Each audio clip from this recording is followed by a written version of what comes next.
This month's Adventurous Inc.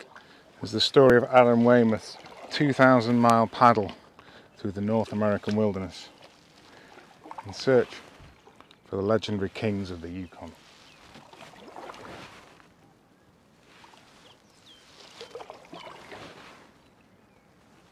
Now then, lovely evening for a reading.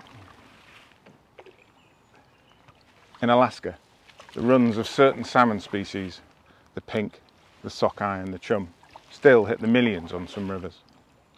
Those on the outside are forced up onto the banks. The backs of the ones above, burnt by the sun. The bellies of the ones beneath, scoured by the gravel. So thickly are they crowded. It's the iconic, ultimate symbol of the wild, a fishing trip to die for. Across the world, from the far east of Europe, from North America's east coast to its west, rivers that once knew a similar abundance see a fraction of their historic numbers. Many have lost their salmon altogether. The River Salm in Germany, after which the salmon is thought to be named, has no salmon anymore. At one time, Alaska was nothing exceptional. Now, simply all that's left. The Chinook, as it's known in Canada, Alaska's king, has threaded together the communities that live along the Yukon for millennia. It intimately connected the lives of a Tlingit Indian at the river's source and a Yukon Eskimo on Alaska's coast, 2,000 miles away, before they even were aware of each other's existence. It's a link to people's ancestors and their hope for their children's children. Many of the Yukon's villages, once sites of seasonal fish camps, remain hundreds of miles from the closest road. Unless going by plane, there's no way in but by river.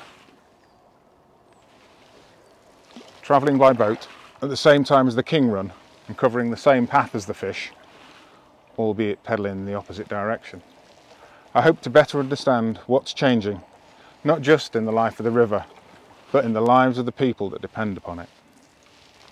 And I wanted to see how one of the most remote regions on the planet is experiencing the climatic and economic forces that are reshaping the rest of the world. I've made long, slow journeys across countries before, and had found this way of travelling revealing in the interactions that it opened up and the stories that people shared. The trust that people placed in me, because I'd come from a village that they knew, or was heading somewhere they'd been. Now, I wondered whether such a journey could also shed light on what was happening to the Yukon's kings.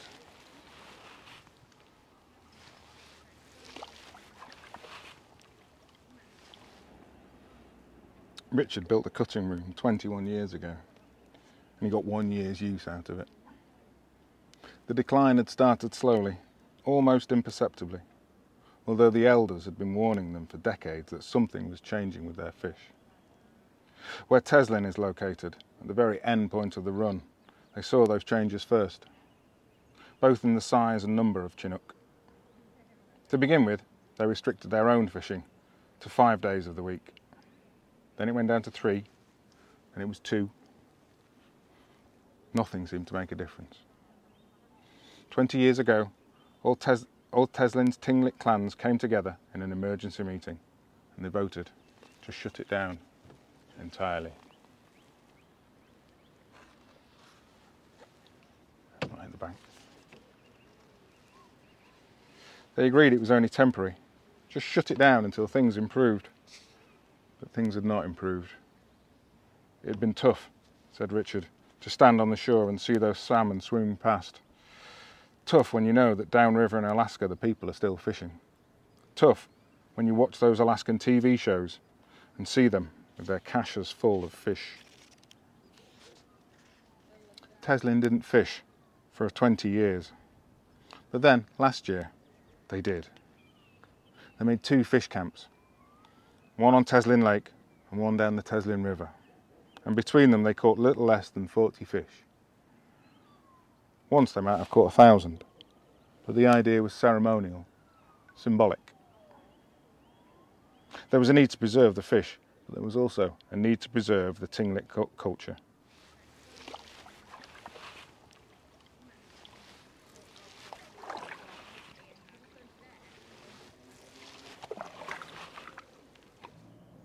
I make camp on flat ground in the middle of the river. I've been out for several weeks now, and the daily chores are feeling less like chores and more like the necessities of life that it makes no sense to question. They're mundane in one sense, but they're no more mundane than the tern finds it mundane to build its nest, or a beaver working at a willow. They're things that my life here dictates I must do, so I get on with them. My awareness is changing too.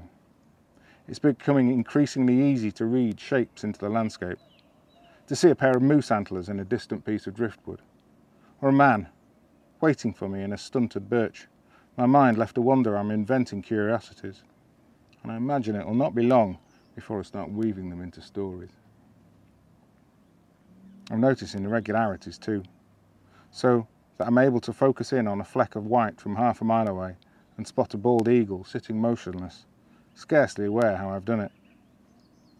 I find I can tell a species of tree by how it's moving in the wind, how the aspen leaves twinkle but the birches quiver. I've never noticed this before. It's the same with birdsong. I always thought that learning birdsong was beyond my capabilities. But out here the songs are starting to stick. The dark-eyed junco which sounds like a telephone ringing. The cow that sounds like a cow mooing. the white-crowned sparrow, the raucous kingfisher. Despite my many years of city living, I think perhaps I might not be a lost cause after all. I find Richard's place, not far back from the beach. I knock, and I'm about to knock again when a voice calls from inside. Richard's lying on the couch, with the curtains drawn and the TV on. He looks up at me, face like a boxer's. Alabaskan, 60 years old. An Alaskan since 1959 t-shirt pulled up tight over his thick, solid frame. He blinks at the daylight through the open door frame. "Well, if you're coming in, come in," he says, "and close that door. Sit down. Are you one of those guys that come down and stink up the river?" He gets to his feet, coughs and scratches. He pours a mug of coffee from the percolator and sets it on the table in front of me.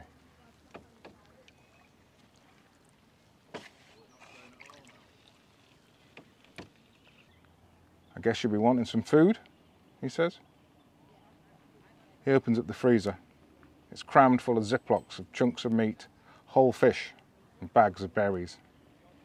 "I eat more wild meat than any household in this town," he explains. He dusts the frost from the labels, examining things, and then closes the door. "I'll tell you what we can have," he says. He crosses to the signboard where there's a large package wrapped in the pages of the Fairbanks Daily News Miner. He brings it over to the table where I am, peels back the wet sheets. Inside there's a big slab of fillet with the skin still on, and it's unmistakably a salmon. But unlike any salmon I've ever seen, the flesh is a gutsy, intoxicating hue, so orange it's almost crimson. It's as if something had swum 1,000 miles to be here, battling storms and killer whales. This is just how it might look. The skin retains its vibrant polish, like a piece of bumper. It had many miles left to swim. "Is that a king?" I asked. Richard smiles. "First of the season." This is it. Here I am, in this house with a man I've only just met, and he's offering me a piece of the first king of the season. One of Fort Yukon's young hunters had caught it in the night, and he presented it to Richard's mother.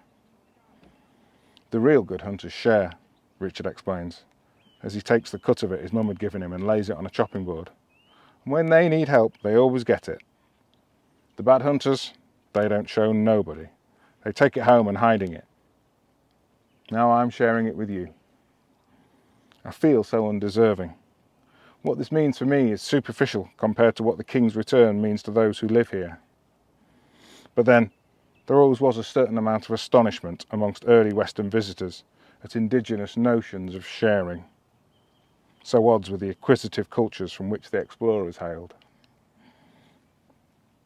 The Indians, Columbus reported to the court of Madrid upon his first arrival in the Bahamas, are so naive and free with their possessions that no one who's not witnessed them would believe it. When you ask for something they have, they never say no. To the contrary, they offer to share it.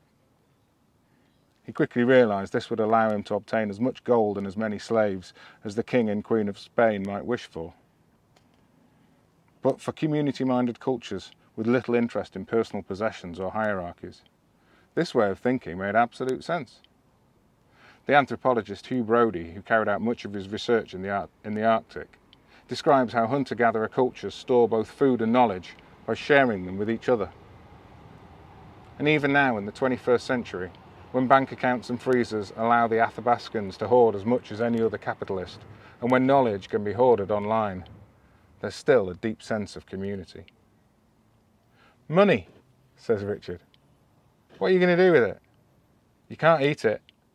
The person who can provide is better valued than the local millionaire. You're guaranteed sex if you can provide.